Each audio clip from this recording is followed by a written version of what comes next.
Bon matin à tous. Oui, aujourd'hui, on fait un Sanmei. En fait, c'est plus la démarche s'est entreprise il y a quelques temps, en fait, plus de 3 4 mois. J'ai décidé d'en faire un. J'ai pas vraiment eu beaucoup de temps. Ma compagnie fonctionne quand même beaucoup. Puis c'est vraiment un hobby. Puis je vais vous montrer un peu là, les erreurs que j'ai fait. Puis quoi ne pas faire surtout. Donc, pour revenir à notre tutoriel, aujourd'hui, on fait un sanmei, qui est littéralement sandwich en japonais. Sanmei, on va y aller avec 3 couches de métal, une couche de chaque côté, plus une couche centrale. Puis les couches de chaque côté vont être en quinzaine 20, puis le centre va être en 125 CR2. Cependant, je le fais souvent avec du 26 C3. Mais il y a beaucoup de gens qui le font en 1095, qui est un acier quand même assez haut en teneur en carbone. C'est juste que le centre va être plus tranchant que les côtés, puis c'est un peu ce qu'on veut là dans un multicouche, c'est profiter de chaque élément qu'il y a dans chaque métaux pour avoir un matériel composite. Fait qu'il y a des aciers qui vont être plus résilients, il y en a qui vont être plus tranchants, mais qui dit plus tranchant dit plus fragile. Donc, bref, on va faire ça. Probablement que vous connaissez déjà un petit peu les métaux si vous êtes sur ce tutoriel-là. Donc aujourd'hui, on va commencer avec ben, tu sais, du 125 CR1. Moi, j'ai pris du 1 pouce et demi. Ça va être ma couche centrale. Ça va être en 1,8. Puis je vais vous expliquer plus tard un petit peu pourquoi j'ai pris du 1,8. Puis chaque côté, ça va être en 1,16, ça va être du 15N20.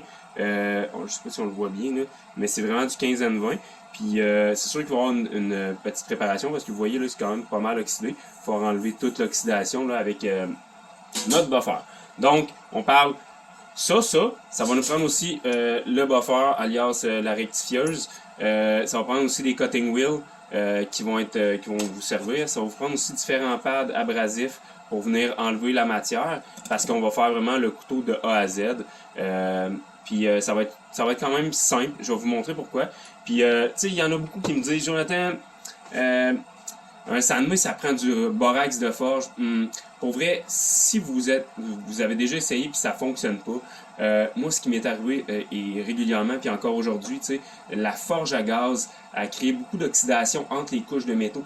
Donc, éventuellement, moi, ce que je fais, c'est que j'ai soudé tout le périmètre. Fait que je mets mes morceaux de métaux dans un étau ou avec des serres, puis j'ai soudé au périmètre, ce qui empêche justement, là, quand je vais monter à très haute température, mes morceaux de métal, ça va empêcher l'oxydation de se créer dans les couches, puis éventuellement créer un délamelage par la suite. Fait on va y aller avec ça. On disait 125 CR2 à l'extérieur et à l'intérieur et du 15N20 à l'extérieur pour faire des tranches. Fait que je vais probablement partir avec des morceaux de 4 pouces, puis éventuellement on va étirer on va étirer la lame. Puis là, j'ai fait des petits diagrammes ici, là, juste pour vous montrer. Là. Ça va ressembler à ça. Là. Le 125 CR2, le 15 N20. Je sais pas si vous voyez bien, là, ou c'est à l'envers, je sais pas. Au montage, on va regarder ça. Ici aussi, là, ça va être bien important. Là, je vais vous montrer un petit diagramme plus tard, là, mais ça va être bien important de comprendre comment est-ce que les lames, les morceaux vont apparaître, puis comment les motifs vont apparaître aussi. Parce que plus qu'on va donner d'angle, plus qu'on va voir apparaître un côté plus foncé. Le 125 CR2 ou le 26 C3 va toujours être plus foncé que le 15 N20, qui est réputé être plus brillant lorsqu'on le sort. Donc, je vais y aller en continu. Je vais essayer de me placer ou quelque chose. Là. Je vais essayer quelque chose, puis je vais vous montrer là, ce qui se passe avec ça. C'est sûr que tu sais, au montage, là, je vais accélérer parce que tu sais, maintenant, on fera pas des vidéos de 2 heures à me regarder buffer. Mais bref, ça devrait être un tutoriel assez intéressant là, pour ceux qui veulent faire du sanmei.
de métal. Puis après ça, on va les mettre dans l'étau. On va les serrer très fort pour pas qu'il y ait d'oxydation qui se crée entre nos 3 couches.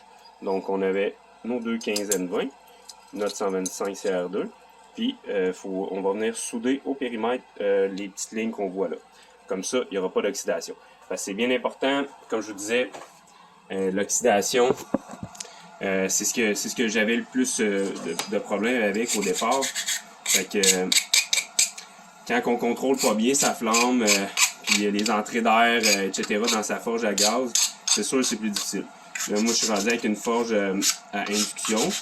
Ça reste que c'est le même principe. Je veux dire, il y a de l'oxygène tout le tour, puis c'est ma méthode à moi pour avoir quasiment toujours des lames là, quasiment toujours intéressantes qui n'ont pas de problème de délamelage. Donc, on les bavure tout le périmètre pour pas que les bavures créent de petits espaces entre nos couches, mais qu'on les assemble puis qu'on les soude. Donc, on va aller voir ça bientôt.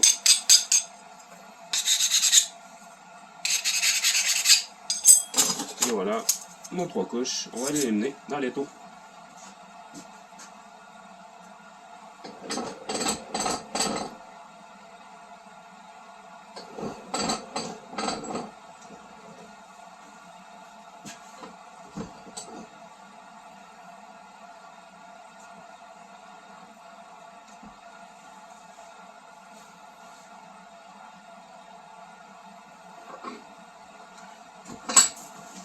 Là, je le fais le plus friendly budget possible.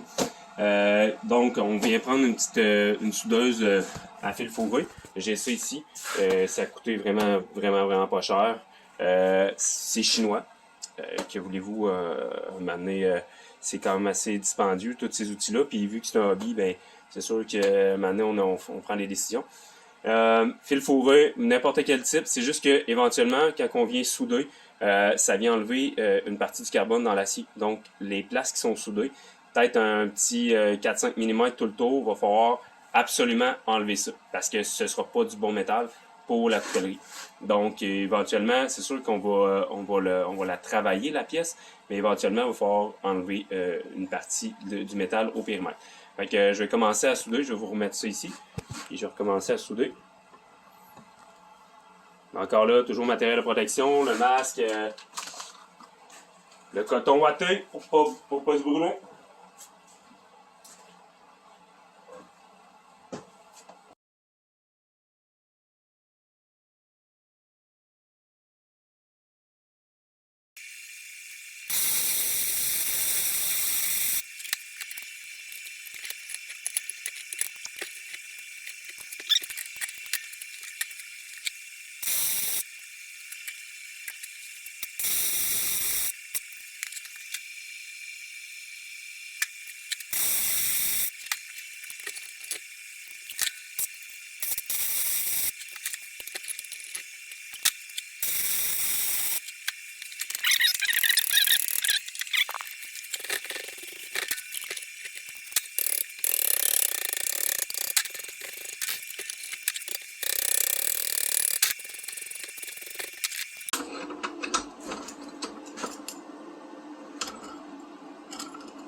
Moi, je prends des flats pour venir souder ici.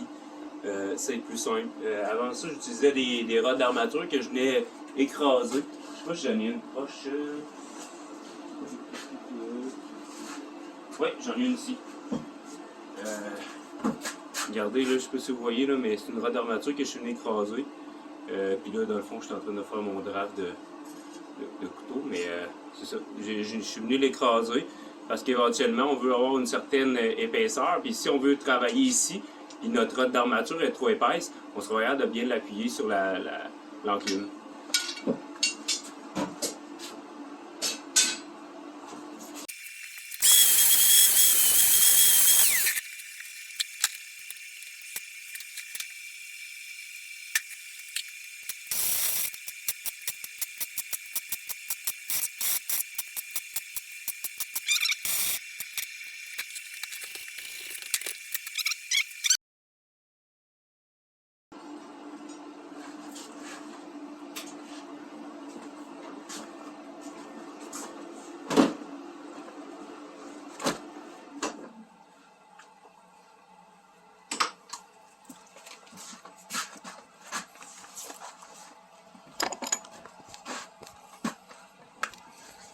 Donc, je vais nous installer juste ici, là, dans mon enclume. Donc, directement sur l'enclume, on va voir il y a un petit peu de poussière et un petit peu de fumée. J'espère que vous allez bien voir. Je vais partir ma forge à induction. Puis c'est le même principe avec une forge, c'est juste que la forge à induction, elle va chauffer vraiment là, à des endroits bien précis. C'est sûr que la forge à gaz, qu'est-ce qui est le fun, c'est que toute la pièce est quand même assez chaude. On va essayer d'avoir une couleur jaune tirant vers le blanc, mais pas blanc. Jaune, orange tirant vers le blanc. Blanc, c'est parce qu'éventuellement, les pièces peuvent être tellement chaudes qu'elles vont enlever le carbone avant de se souder. Donc, on va perdre une partie du carbone, on va perdre une partie de l'acier. Éventuellement, on monte ça en température assez chaud.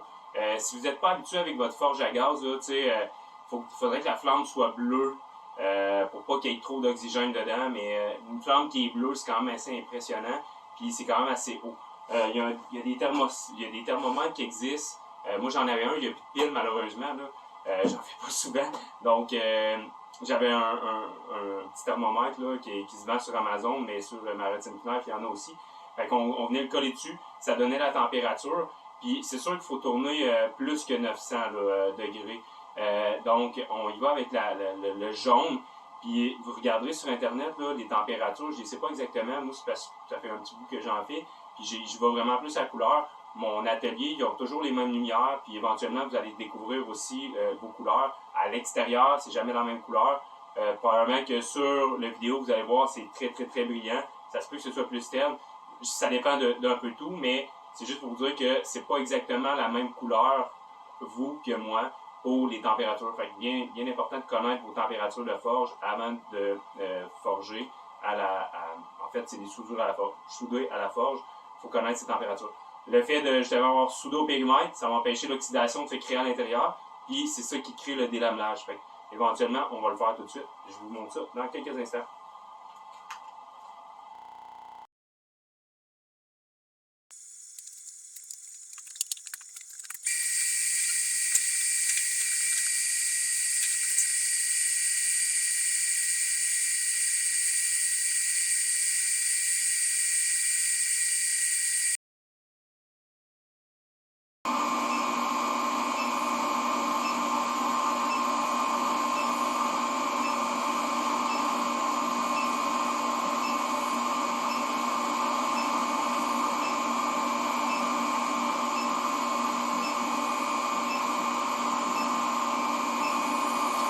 Moi, j'ai atteint mon point de fusion. Là, je suis très très proche de mon point de fusion. Fait que je vais y aller encore quelques instants, mais c'est vraiment pas que je niaise trop.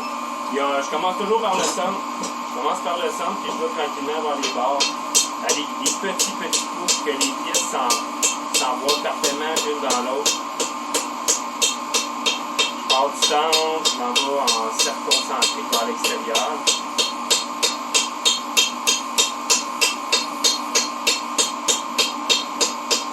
Quand ça commence à devenir orange, c'est très bon. Donc on répète ce processus-là assez souvent pour qu'éventuellement notre pièce s'allonge et s'élargisse. Lorsqu'on va avoir gagné quasiment 3 litres de long, une demi, puis un quart de large, ça va être prêt là, à travailler plus étroitement. On va pouvoir avoir une belle soudure une fois que ça va être fait.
4 pouces et demi.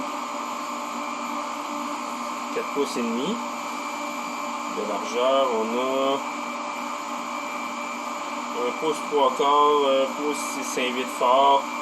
Fait qu'on est pas mal, là, on est pas mal soudé là, puis on a vu là qu'on avait quand même pas mal d'épaisseur, puis là ça a commencé à rapetisser, il y a eu beaucoup de calamine que j'ai enlevé. Éventuellement là, une fois qu'on a ça, la billette en tant que telle est vraiment bien soudée à la forge. On a passé quand même 45 minutes à la taper, à petit coup, puis après ça on a monté tranquillement, pour justement pas que, quand on vient frapper le morceau de métal, il ne faut pas qu'il y ait de vibration. Fait qu'éventuellement, on a enlevé la vibration, on y allait à petit coup. Avant ça, moi j'utilisais un marteau, je l'ai ici, un marteau de débosseur, il y avait un petit bout. J'utilisais ça pour les petites pièces parce que, tu sais, j'avais vu des tutoriels, puis c'était ça qu'ils recommandaient. C'est sûr que moi j'ai un petit marteau que j'ai fait moi-même, mais sérieusement, les petits coups, c'est ça le truc. Il y en a qui utilisent même des morceaux de bois pour taper les pièces ensemble qui viennent par ce. S'il y a des petits interstices à l'intérieur ou une place que des espaces, bien, ça vient se coller ensemble, enlever l'air absolument, puis après ça, quand on chauffe au soudage à la porte, bien, ça vient se taper ensemble et se souder. Donc, on a une pièce, très très solide. On enlève, c'est ça, le truc là-dedans dans le soudage à la porte, je peux enlever la vibration. Il y en a qui vont vous dire de travailler avec le bois. Moi, je dis, si vous êtes capable de travailler avec des petits marteaux, pas trop forts, qui monter assez haut en température, avec un tour soudé, il ne devrait jamais avoir de problème. En tout cas, moi, j'en ai eu quelques fois, mais c'est parce que mes soudures étaient mal faites. Donc, on va voir le produit fini, mais éventuellement, là, je vais vous montrer ça, ça ne va pas être trop long. Ah oui, avant de terminer, je vais vous montrer aussi là, un petit diagramme. Regardez ici, là, c'est notre composition. Cependant, ce que je vous avais dit, là, c'était que le 26 C3, le 125 CR2 avait un 8. Je vais vous expliquer pourquoi que je l'ai mis plus gros que les deux autres. Alors, regardez ici, là. Là, les tranches sont les trois de la même largeur. Ces trois-là sont de la même largeur. Si, mettons, on avait pris un 8, un 8, un 8. Regardez qu'il y a combien pour créer la lame, là, enlever de la matière ici. Là. Regardez qu'est-ce qui va apparaître. Ça, c'est le pointillé étant la lame. Là. On voit qu'on va juste avoir ça qui va apparaître en noir de chaque côté. Tandis que si on vient doubler la largeur de la lame du centre, bien, la ligne ici, elle va être un petit peu plus loin, puis un petit peu plus loin. Et éventuellement, regardez, là, si c'est le même diagramme, là, regardez ce qu'on va voir du 125 CR2. Tandis que si plus qu'on va avoir d'épaisseur, plus que la ligne va monter, puis plus qu'on va avoir d'angle dans notre biseau, plus que la ligne va monter. Fait que, tu sais, des fois, ça se peut que si on utilise un 26 C3 ou un 125 CR2 assez large, il y a des petites couches comme qu'on a utilisé là. Le fil ici qu'on va voir, l'espèce de contraste entre le 15N20 et le 26 C3 va être plus haut. Moi, personnellement, je trouve ça plus beau quand il est plus haut parce qu'on va voir vraiment le travail là, de la lame. Là, on voit des fois des petites ondulations parce qu'éventuellement, là, on va prolonger la lame, on va la taper encore, on va y aller avec un marteau comme ça pour la ramener. Puis en frappant avec un marteau comme ça crée des stries sur le long. Fait éventuellement, qui vont réapparaître plus tard lorsqu'on va polir la lame avant de la tremper dans le perchlorure de fer, ben, on va la tremper, puis toutes les marques de marteau vont apparaître sur la ligne. Pas toutes, là, mais vous comprenez le principe. Bref, je vous montre ça un peu plus tard.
Oui, c'est ça. Là, dans le fond, j'ai drafté un petit peu ma forme que je voulais.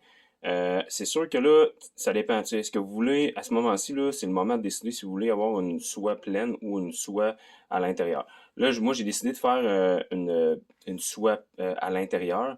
Regardez, là, j'ai quand même pas mal d'épaisseur.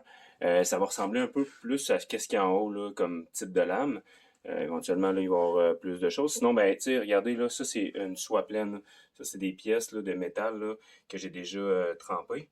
Mais sont en soie pleine, eux autres, là. Fait que de chaque côté, il va y avoir, mettons, les pièces de bois, là. Puis après ça, on va mettre des rivets normalement. Mais là, moi, je vais y aller plus dans ce style-là, là, comme ceux que vous voyez, là, qui sont carrément là, à l'intérieur là, des morceaux de bois.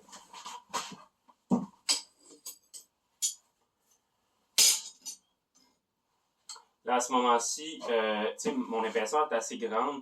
Je vais l'aplanir un peu. Tu sais, ma lame est quand même assez mince. Je vais l'aplanir un peu.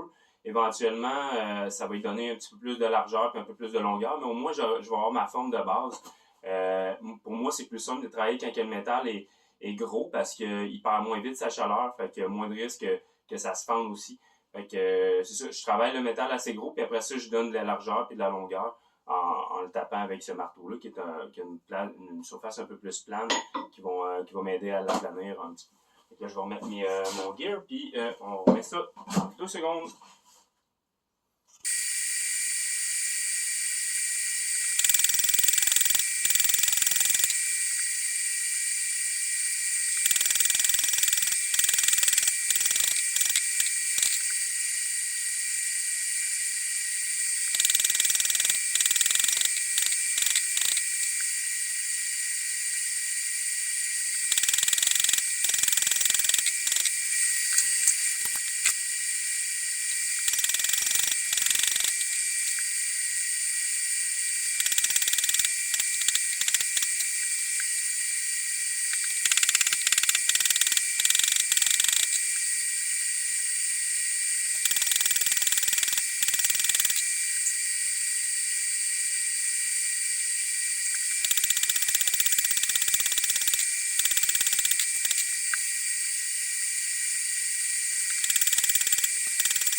Je viens de tremper mon morceau d'acier.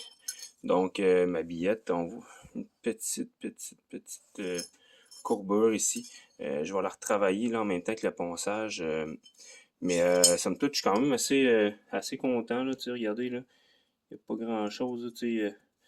Deux, trois petites affaires qui vont être facilement corrigeables.